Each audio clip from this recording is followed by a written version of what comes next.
Meaning of haggle. haggle, Haggle. haggle, Haggle.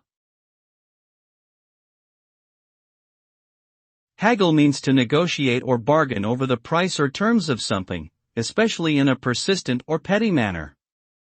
It is typically used in the context of buying and selling goods or services.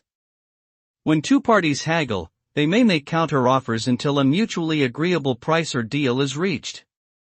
Hagglers may use a variety of tactics such as pointing out flaws in the product, expressing skepticism about the value of the product, or threatening to walk away from the deal.